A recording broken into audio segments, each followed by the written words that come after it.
28.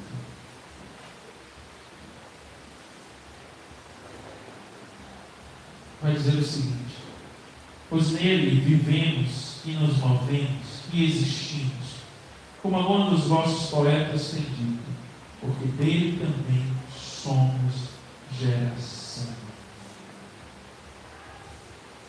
Esta lição tem alguns alvos e tem alguns objetivos que, ao final, devemos ter alcançado. Um deles é compreender que Deus sustenta, mantém a sua criação. Outro é crer que somente um Criador pode sustentar e manter o que criou, e bem como respeitar a criação de Deus. Eu falei há pouco que o tema e o título desta lição é a providência de Deus. E eu gostaria de ouvir o que é que os irmãos entendem por providência de Deus. Não fique com vergonha não, eu sei que também a máscara não ajuda, mas acredito que dá para escutar. O que é que os irmãos entendem quando escutam providência de Deus? O que é que significa isso, meus irmãos? Prover.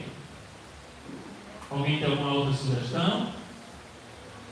Providência de Deus. O que é que representa isso? Não ouvi. Resolução. Suprimento. Confiança.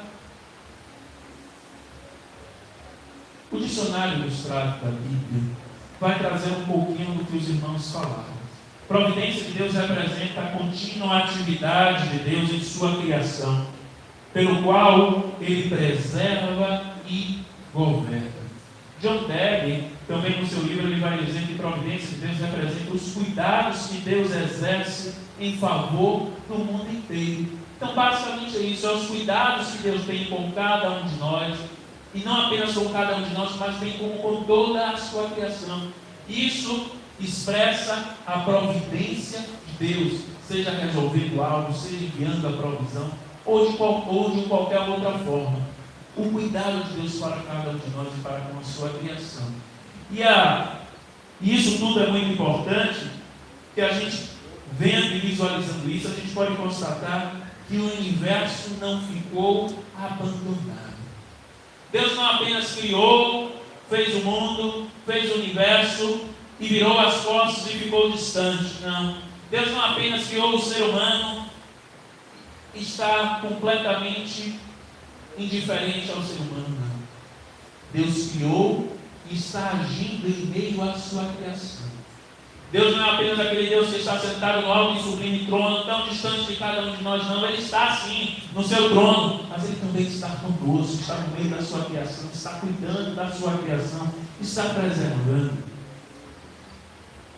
E nós podemos ver a providência de Deus expressa em pelo menos dois grandes atos.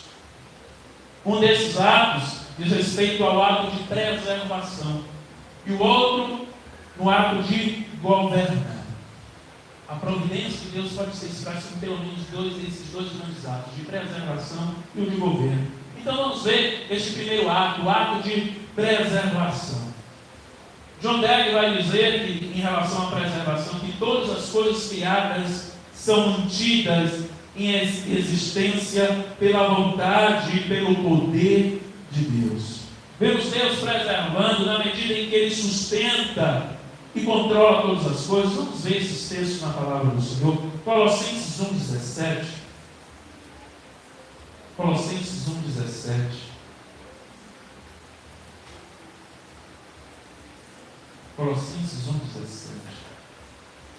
Vai dizer o seguinte: Ele é, se referindo a Jesus, Ele é antes de todas as coisas.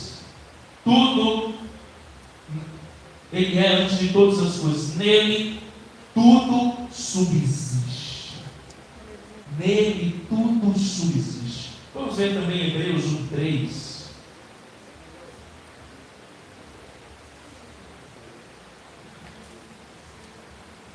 Hebreus 1,3 vai dizer o seguinte, também se referindo a Jesus: Ele que é o resplendor da glória e a expressão exata do seu ser, sustentando todas as coisas pela palavra do seu poder. Depois de ter feito a purificação dos pecados, assentou-se à direita da majestade nas alturas. Todas as coisas são sustentadas pelo poder da palavra de Cristo Jesus.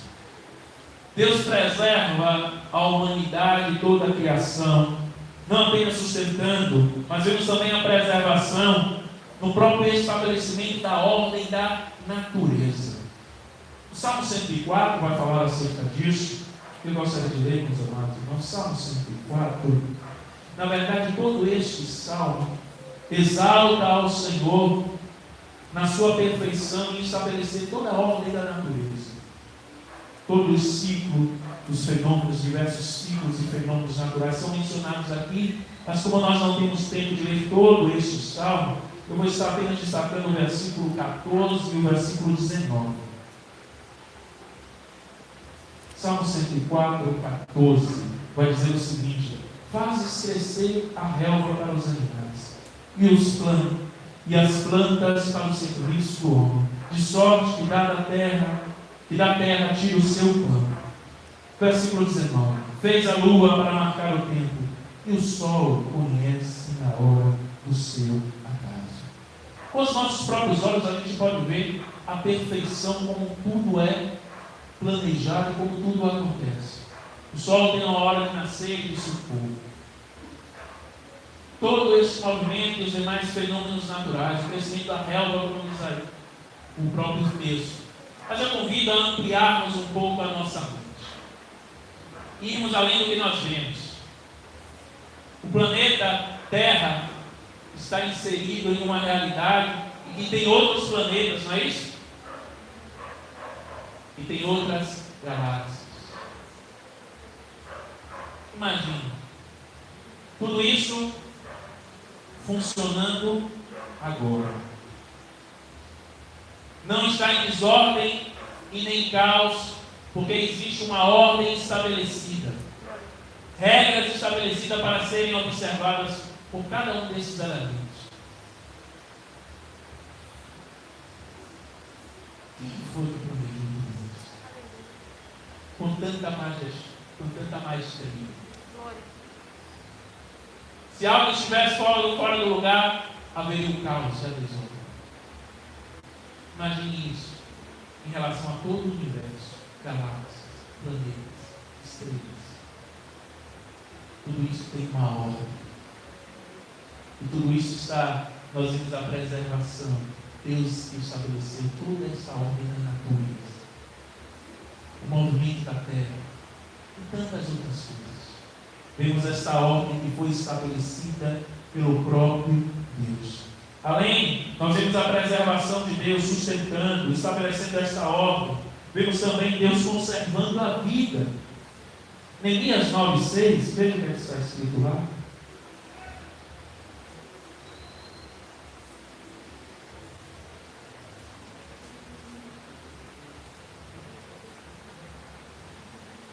Neemias 9,6 vai dizer o seguinte: só tu és, Senhor, tu fizeste o céu dos céus e todo o seu exército, a terra e tudo quanto nele há, os mares e tudo quanto há neles. Tu os preservas a todos com vida, e o exército dos céus te adora. Deus conserva a vida. Quando nós falamos em porcentagem, quando a parte é 90%, nós falamos que é uma parte considerável, não é isso? 70% igualmente, né? A maior parte. Quando nós falamos em 50%, nós já estamos falando do quê? Da metade. Mas ainda assim é uma parcela significativa, vocês concordam comigo? Metade. Quando nós já falamos em 20%, já é algo bem menor. 10% igualmente. 1% vocês concordam comigo que já é algo insignificante, não é? Quando a gente costuma usar esse jargão no nosso dia a dia, quando a gente tem praticamente certeza que aquilo vai acontecer, mas existe uma remota hipótese quase inexistente. A gente fala, não, 99% que isso vai dar certo, 99% que isso vai acontecer, vá sem medo de ser feliz, é 99% de chance, porque a gente tem convicção, certeza, nem passa pela nossa mente o risco desse 1% na maioria das vezes, porque 1% é algo insignificante, e 0,1%,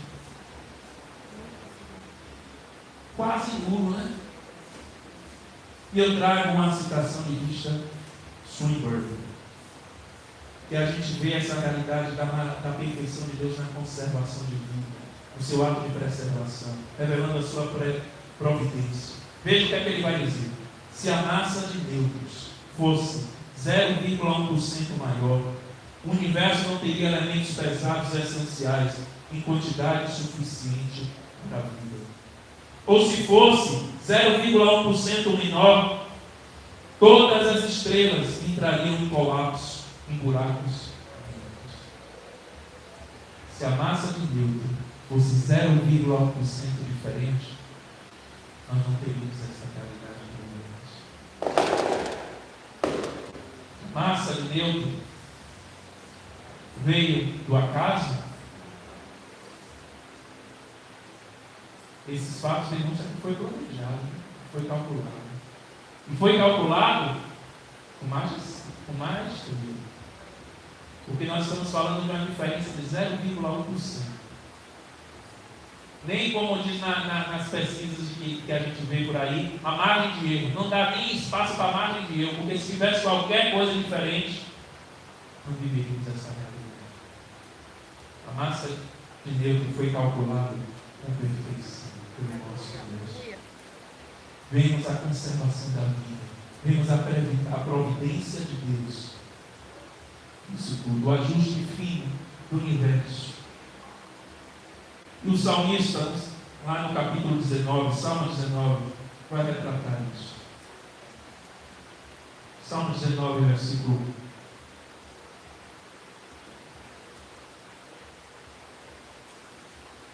Salmo 19, versículo 1. Vai dizer o seguinte: os céus proclamam a glória de Deus, e o firmamento anuncia as obras das suas mãos. Ao contemplarmos toda a criação, ao contemplarmos com perfeição tudo isso está funcionando, nós podemos enxergar a providência de Deus preservando toda a sua criação. Vimos que os dois grandes atos que expressam a previdência de Deus. A providência de Deus é no seu ato de preservar. E agora nós estaremos vendo um segundo ato que demonstra a providência de Deus, que é o seu governo. John Dagger vai dizer que todas as coisas criadas estão sujeitas ao controle do Senhor, a fim de que as modificações ocorram em harmonia com o propósito divino. Efésios 1, capítulo 11, a parte final, vai dizer o seguinte: faz todas as coisas conforme o conselho de sua vontade. O governo do Senhor, em relação aos seus destinatários, ou seja, em relação às pessoas, aos seres que são atingidos por este governo, podem ser classificados em natural e bem como em moral. Vamos analisar essa primeira dimensão do governo, que é o governo natural. Diz respeito a criaturas inanimadas, ou seja, sem vida, e a seres irracionais, sem poder autodeterminador da vontade. Eu gostaria de perguntar aos irmãos que estão aqui algum exemplo de algo da criação que não tem vida. Alguém falou? Pedra. Alguém tem algum outro exemplo? Algo na criação que não tem vida. Água. Fogo é um exemplo? Nós vimos que esse governo natural abarca essas criaturas que não têm vida, bem como seres irracionais, ou seja, seres que têm vida, mas não têm poder de escolha, não têm consciência. Alguém pode dar algum exemplo? de um ser que tem vida, mas que não tem poder de escolha, que é irracional, que nem tem poder de consciência? Cachorro, pronto, é outro exemplo, os animais. Tanto essas criaturas que não têm vida, como os seres irracionais, ou seja, que têm vida, mas que não têm poder de escolha, estão abarcados neste governo natural do Senhor, que é regido pelas leis da natureza, que são estabelecidos pelo próprio Deus. Eu gostaria de dar um exemplo. Estou aqui com uma caneta na minha mão. Se eu largar essa caneta, o que é que vai acontecer? Cair. Ela vai o quê? Cair. Será bem? Deixa eu fazer o teste aqui. É isso mesmo. Porque ela está sujeita à gravidade. Que é um exemplo de uma lei natural. Outro exemplo. Se eu coloco a água para ferver lá no forno e deixar a água lá, o que é que vai acontecer? Ela vai evaporar, porque ela está sujeita a todo um fenômeno físico e químico, em que quando chegar o ponto de ebulição, a água vai evaporar, passando do seu estado líquido para o estado gasoso. Existe alguma chance dessa água com fogo ligado congelar? Ou de se manter líquido, no estado líquido? Não, porque ela está sujeita a essas leis da natureza estabelecidas pelo próprio Senhor. E essas leis constituem uma ordem fixa e inviolável. Não tem como ser desrespeitado. Apenas seguidos e obedecidos. E aí está essa dimensão do governo natural. Vamos agora para o governo moral. Os irmãos são inteligentes e sábios. Se o governo natural trata da parte da criação que não tem vida, e também daquelas que têm vida, mas não têm poder de decisão, racionalidade, consciência, o governo moral vai tratar justamente da outra parte. Que parte é essa? Quem é que está marcado no governo moral? Os seres humanos. É um exemplo disso, ou seja, os seres racionais, que são dotados de poder de escolha. Temos como exemplo o ser humano. O Senhor, mesmo sendo onipotente, Ele decidiu conceder ao ser humano o livre-arbítrio. Diferentemente de uma pedra, de um fogo, que está sujeito às regras da natureza, que não tem escolha, e só apenas vai seguir essas regras, o ser humano é diferente. Nós temos poder de escolha. E nós temos esse poder por uma decisão do Senhor. Deus poderia fazer um ser humano como uma marionete, como um robô, que assim como os demais, como a parte da criação que está sujeita ao governo natural, apenas obedece regras sem consciência. Sim. Mas Ele decidiu nos dar o poder de escolha, a consciência. Porque Deus não quer que ninguém o siga por obrigação. Mas Deus deseja que o sigamos porque nós escolhemos seguir a Ele. Não porque estamos levados pelos nossos instintos, não. Porque nós o amamos e escolhemos seguir a Ele. Deus não quer que ninguém o siga por obrigação. E como o governo moral está tratando de seres que têm poder de escolha, as leis estabelecidas neste governo, as leis morais, podem ser desobedecidas? Podem. Diferentemente das leis naturais que não podem ser violadas, as leis morais podem. Deus fala algo, Deus determina algo. Agora cabe a eu ou vocês a escolher submeter ou não. Podemos desobedecer a ordem do Senhor, sim, e teremos as suas consequências. Vemos isso ao longo da palavra do Senhor. Deus falou: eu coloco diante de você dois caminhos, o caminho da vida e o caminho da morte. Eu te aconselho a você escolher o caminho da vida. E se você escolher o caminho da vida, você vai ter a paz, a bênção, a felicidade, o contentamento. Mas a escolha cabe a você. Qual caminho trilhar, cabe a você. E daí, nós entendemos a vontade diretiva de Deus e a vontade permissiva de Deus. A vontade diretiva de Deus é o seu plano original, o que Ele tem para cada um de nós: felicidade, bênção. É isso que Ele tem para a humanidade. Mas, se Deus fala para eu fazer uma coisa e eu desobedeço, o que é que vai acontecer? Eu vou experimentar dessa paz, dessa alegria, desse gozo? Eu vou ter as consequências negativas. Deus desejava eu passar por essas consequências negativas. Deus desejava que a humanidade passasse por essas tragédias. Mas Ele permite porque Ele respeita a nossa vontade. Ele respeita a decisão do ser humano. Ele respeita o nosso livre-arbítrio. E aí vem um questionamento muito comum. Se Deus existe, por que há tanta mal? Uma das possíveis respostas a essa pergunta tão complexa é que o surgimento dos males que assolam a humanidade decorre da desobediência do ser humano. Não estava no plano original de Deus que existisse a morte, a doença, a dor, o sofrimento, a angústia. E quando é que isso adentrou na humanidade? Quando o pecado entrou lá no jardim do Éden. O pecado foi que trouxe toda essa desordem. O desejo de Deus, a vontade diretiva de Deus, não é que houvesse morte, doença, choro, angústia. Mas nós desobedecemos a Deus. Nós usamos o nosso livre-arbítrio e cedemos ao pecado. Lá desde o jardim do Éden ao longo da nossa vida. E o pecado então entrou na humanidade. E junto com o pecado veio todos esses males. Todos esses males. Todos esses males.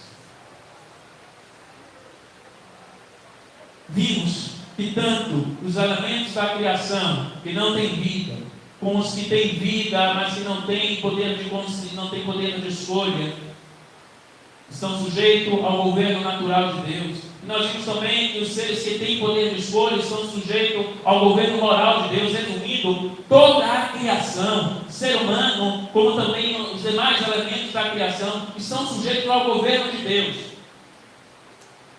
E a pergunta então, como é que Deus pode ter o controle, dando livre-arbítrio ao ser humano?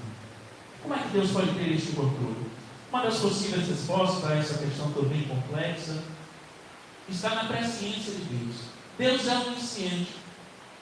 Deus deu a cada um de nós o poder de escolher. Mas Ele sabe quais vão ser as nossas escolhas e as nossas decisões. Sabendo das atitudes do ser humano, o Senhor já adota as medidas necessárias para o cumprimento dos seus propósitos. E nós vemos o exemplo disso em relação ao próprio surgimento da humanidade do pecado. Eu pergunto a vocês, Deus sabia que Adão e Eva iam pecar? Sabia. E mesmo assim, Ele não desistiu da criação. Ele não deixou de criar a humanidade. Veja que profundo isso. Deus sabia tantas baboseiras que nós iríamos fazer na jornada da nossa vida. E mesmo assim Ele não desistiu de te criar. Deus, no seu imenso amor, Ele diz: vale a pena criar você. Valeu a pena me criar. Deus considerou que valeu a pena. Talvez se fôssemos Deus, iríamos desistir. Imagine, você sabe, sendo Deus, se você fosse Deus, você saberia que a pessoa que você criou com tanto amor, que você deu tudo para ela no jardim, tudo que ela precisava, que você deu os conselhos necessários, seria seduzido por se parecer igual a Deus. Deus sabia. Mesmo assim não desistiu da criação. Não abortou a ideia de criar o homem. Deus não abortou a ideia de te formar, de trazer a vida para você. Deus considerou que valeu o seu amor. que Deus não apenas deixou de desistir da criação, mas como Ele também traçou já um plano de redenção. Grave isso no seu coração. O pecado não pegou Deus de surpresa. O pecado não pegou Deus de surpresa. Abra sua Bíblia em 1 Pedro capítulo 18.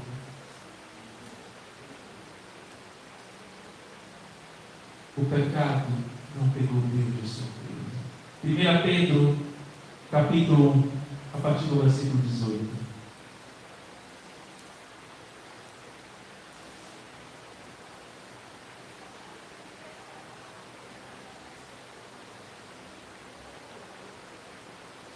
Pedro 1,18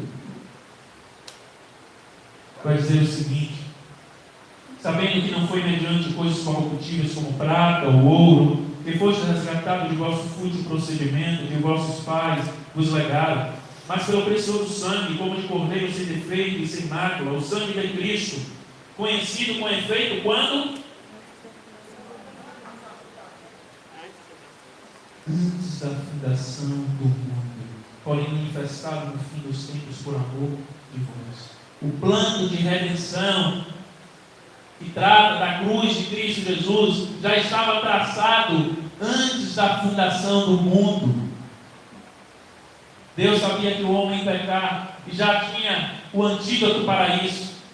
Deus sabia que o homem, que nós iríamos nos desviar, e Deus já tinha traçado um plano de redenção antes da fundação do mundo, enviando o seu Filho Jesus. O pecado não pegou Deus de surpresa. Na verdade, nada nem ninguém pode surpreender ao Senhor. Nada nem ninguém pode pegar Deus de surpresa. A pandemia pegou a humanidade, os homens de surpresa, mas não a Deus. A pandemia não pegou Deus de surpresa. Deus tem os seus propósitos. E os seus propósitos vão se cumprir. Às vezes, com a nossa mente limitada que nós temos, nós não conseguimos compreender. Mas de uma coisa que nós temos a certeza: a pandemia não pegou Deus de surpresa. E com certeza um dos propósitos de Deus em toda essa situação é dar oportunidade à humanidade de se despertar, de se voltar para Ele.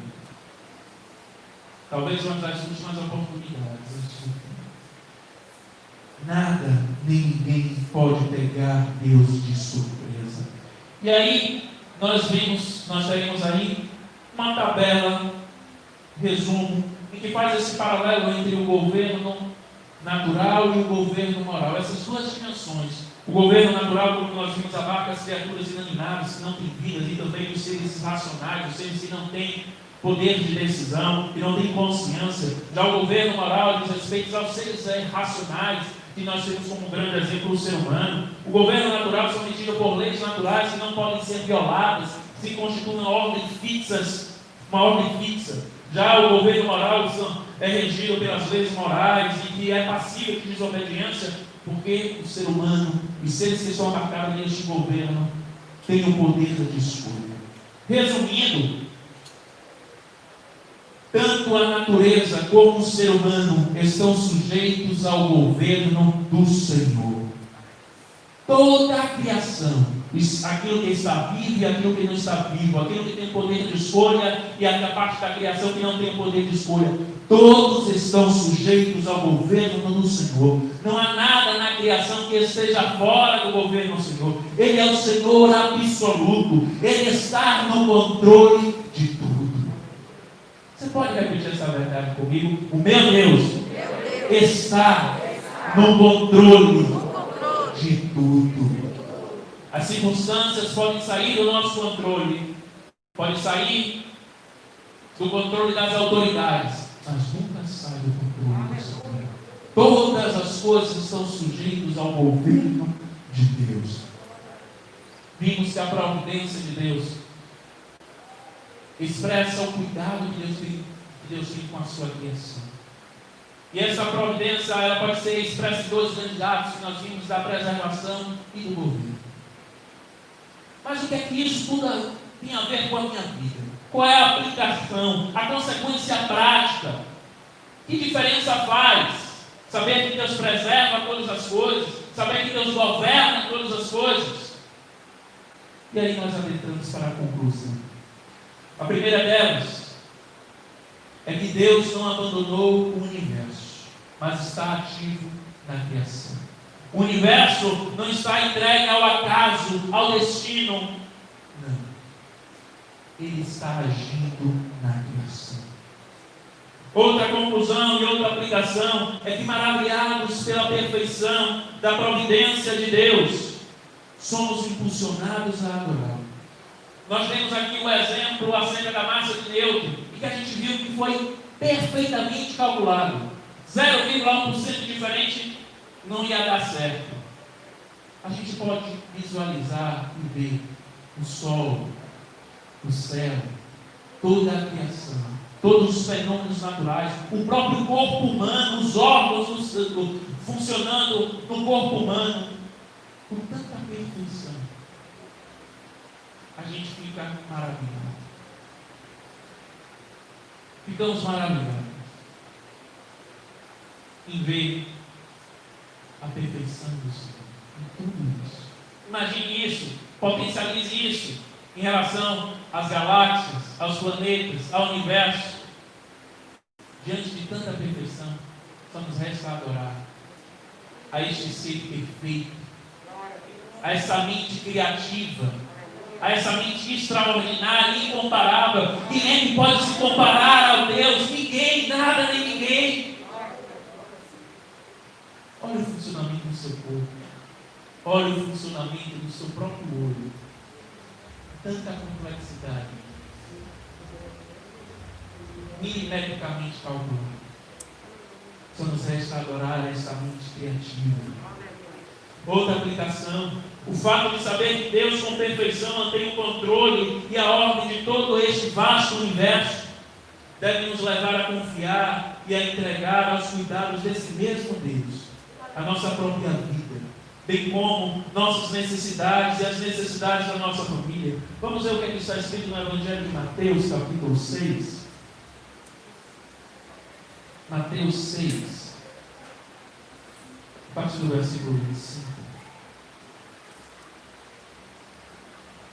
Mateus 6, a partir do versículo 25, vai dizer o seguinte: por isso vos digo, não andeis ansiosos pela vossa vida, quanto ao que haver de comer ou beber, nem pelo vosso corpo, quanto ao que haver de vestir. Não é a vida mais do que o alimento, e o corpo mais do que as vestes? Observai as aves do céu, não semeiam, não colhem, nem ajuntam em celeiros, contudo o vosso Pai Celeste as sustenta. Porventura não valeis vós muito mais do que as aves? Qual de vós, por ansioso que esteja, pode acrescentar um côvado ao curso da sua vida?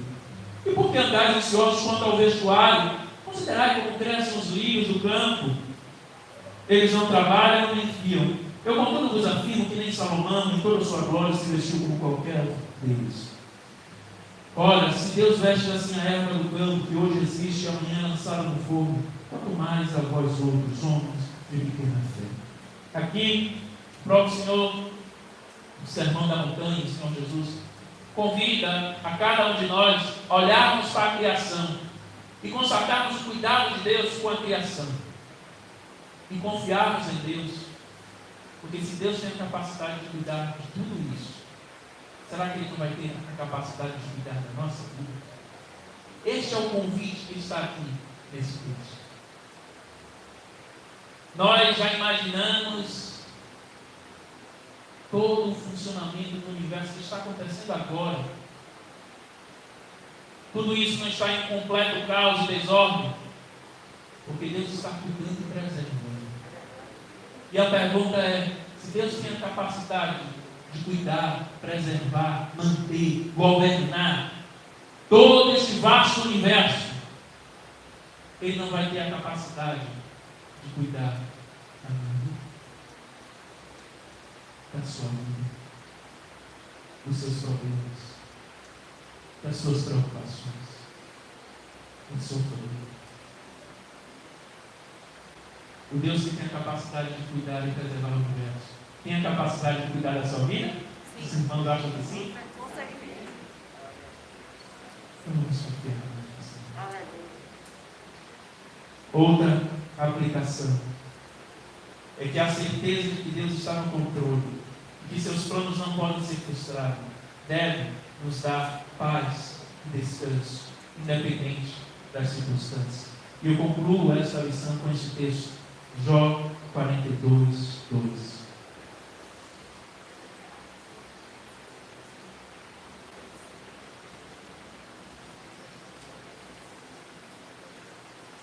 Jó 42, 2.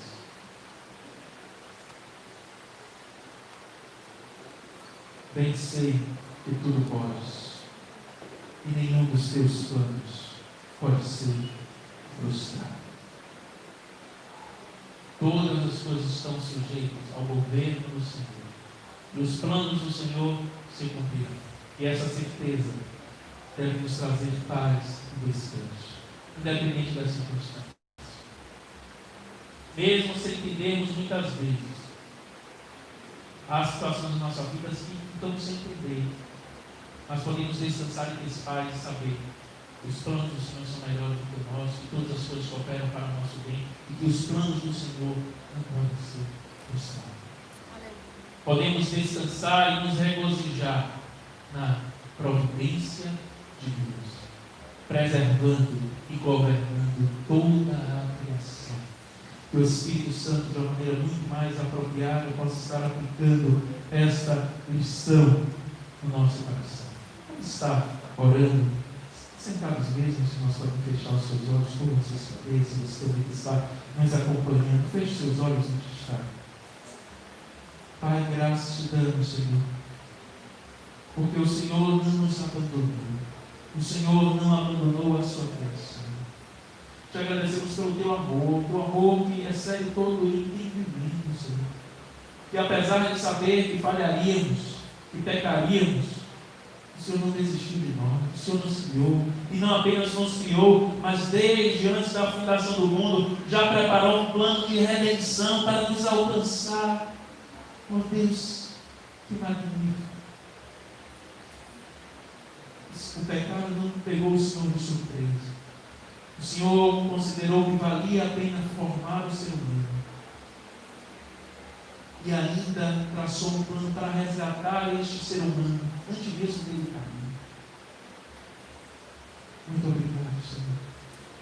Muito obrigado e nos ajuda, Senhor, a desfrutar, Senhor, da tua, Senhor, providência. Senhor. Que possamos, Senhor, ter paz, nos alegrar, saber que o Senhor está preservando toda a criação, mas não apenas de uma maneira distante toda a criação, que o Senhor está preservando a nossa vida, a minha vida, a vida de cada um de nós. Que não apenas está preservando, mas que também está governando.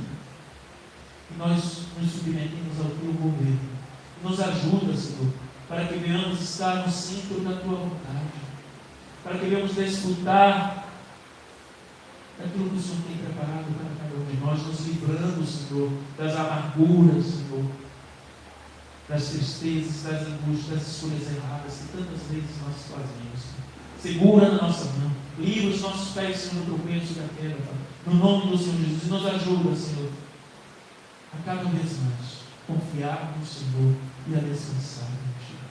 Abra os nossos olhos, Senhor, para quando a ansiedade, o medo, a preocupação bater no nosso coração, venhamos enxergar que o Deus que sustenta o sol, que o Deus que sustenta a terra, que o Deus que faz tudo isso funcionar perfeitamente, também tem a capacidade de cuidar da nossa vida. Se porventura houvesse alguém aqui, ou até mesmo nos acompanhando aqui neste momento, está abrindo o seu coração para Jesus, opera o milagre da salvação, escreve uma nova história, Senhor, em suas vidas. E assim, Senhor, nós oramos e nós te agradecemos em nome